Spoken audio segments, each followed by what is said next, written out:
Hey guys, welcome back to another Match Day review, and you're joined here by myself, Tom now, and Brandon from Brandon AFC TV. Brandon, what an awful game. What a rubbish start to the Premier League season. But come on, your hair's looking good. You're looking dapper, Mr. Jim King. How are you, mate? Give me a positive vibe from an awful situation.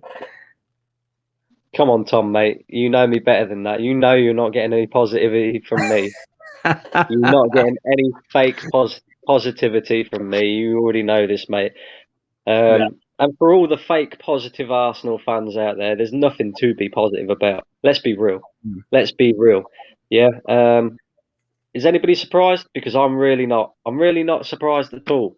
Yeah. Everybody was saying, "Oh, we're gonna slap Brentford. It's only Brentford. They've just come up from the Championship. Bloody fucking blah." You Yeah. know, I'm fed up with hearing about it. I really am.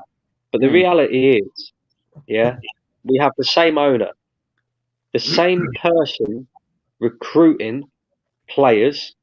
In actual fact, he's been on more holidays this year than what he has brought us players, and the same manager, and then worst of all, the same squad that led this football club to 8th place last season.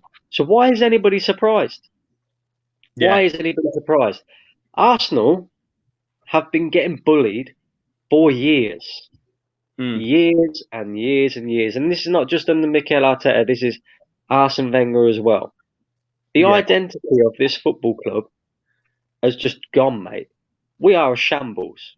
We are a shambles from top to bottom, all the way to the fan base. And not all of the fan base, but certain sections of the fan base that think that there's positive things to grip onto. There's nothing positive at all that I can take from that performance. Yeah. Well, there's not, mate. That's why I've wiped that question out completely. Give me an Arsenal positive. There isn't one. Listen, tell me, Brandon, why were we not ready for this game? Good question, mate. You know what I mean? Good question. At the end of the day, I look at it like this, right? It's another season that we've gone into and we've started unprepared again. We Again, haven't got the every players. time.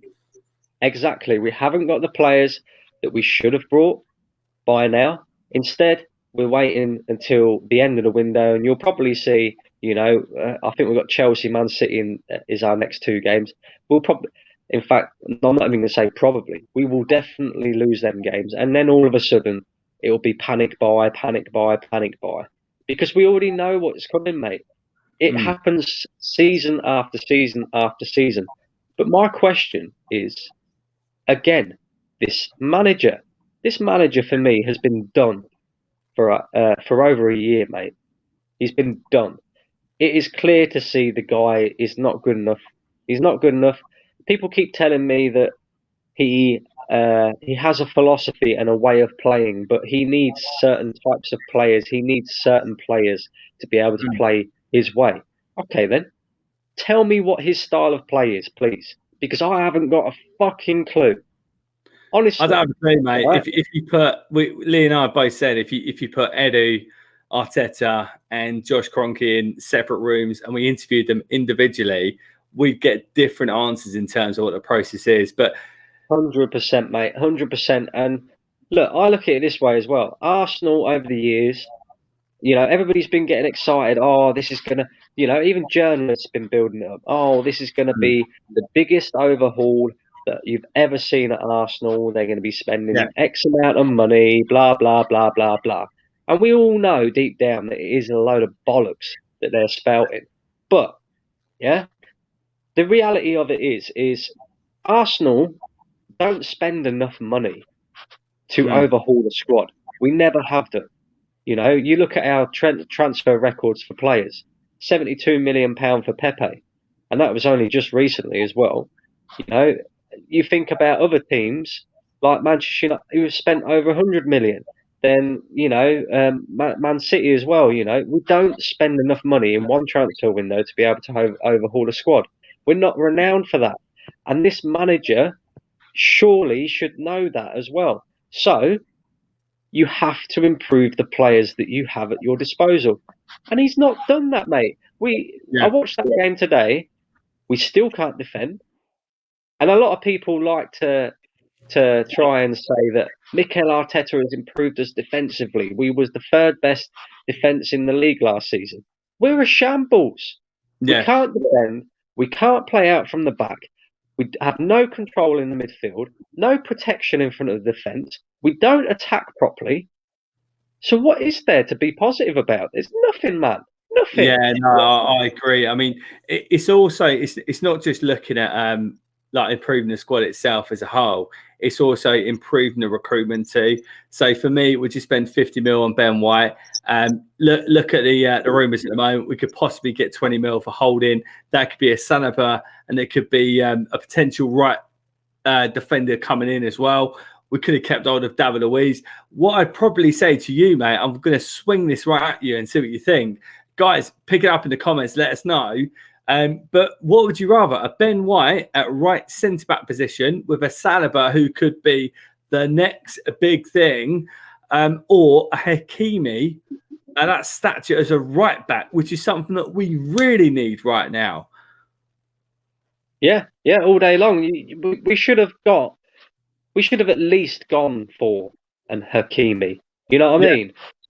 Somebody of that stature. You know, at the end of the day, because of the position that we're in as a football club and how poorly run we are as a football club, we are not going to be able to attract certain big name players. But you should still be in the market for them players. Yeah. You know, you should still be in the market for them players. You just don't. We never go for the big name players. We always look to try and do something clever and spend as minimal amount of money as possible. At the end of the day, you buy cheap, you buy twice. It's as simple as that. We've seen that. Really Do you know what I mean?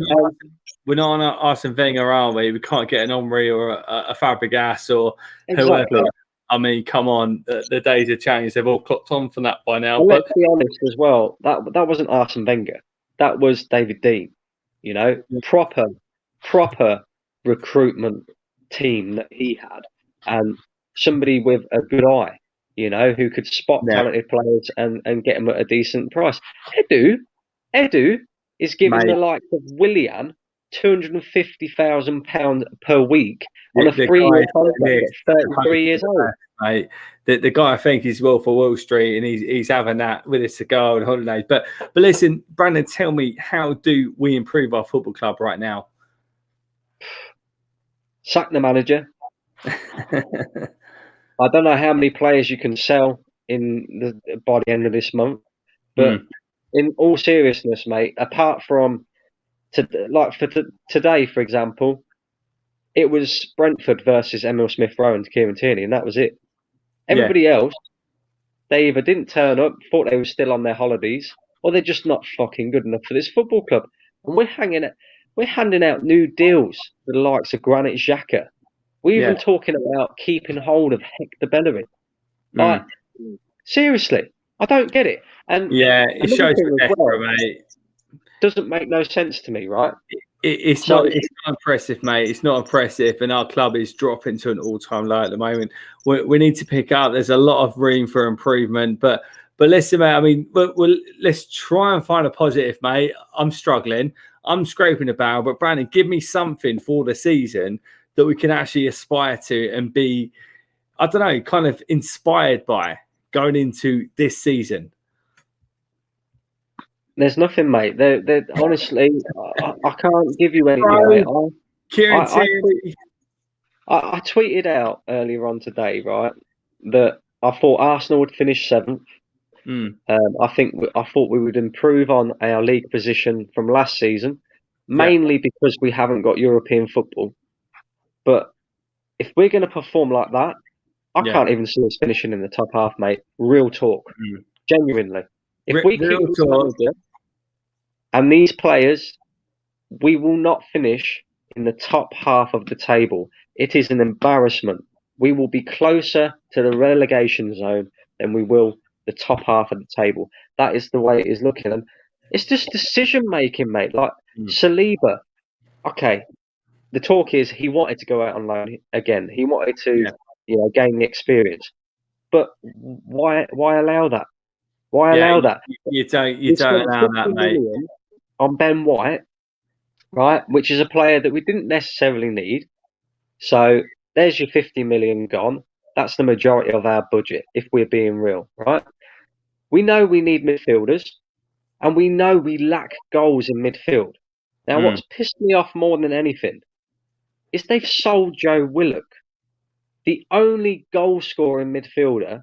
Okay, he doesn't score enough goals, and he's probably not that top level caliber of player, but he's still young. You know, he proved himself at Newcastle. He's got it. And we've got 25 million quid for him.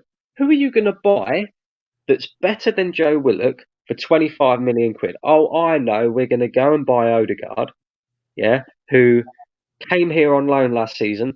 He did all right, but is he going to be that midfielder who's going to score us 15 goals a season and create assists like there's no tomorrow? Is he? Hell. Is he? Hell. We're going backwards, mate. We're going backwards. We're going backwards. Well, listen, we're going to have to wrap it up, mate. But listen, Brandon, always speaking truth. Always love your passion. Wear the badge on your sleeve.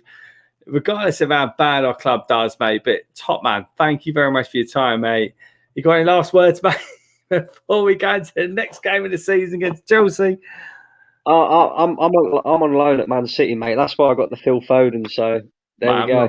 I'm loving that. I'll take my little lad to the Chelsea game at the weekend, and I'm not looking forward to it, mate. He's going to come back wearing a Chelsea shirt. But listen, Brandon, top man. I'll see you soon, buddy. You take care.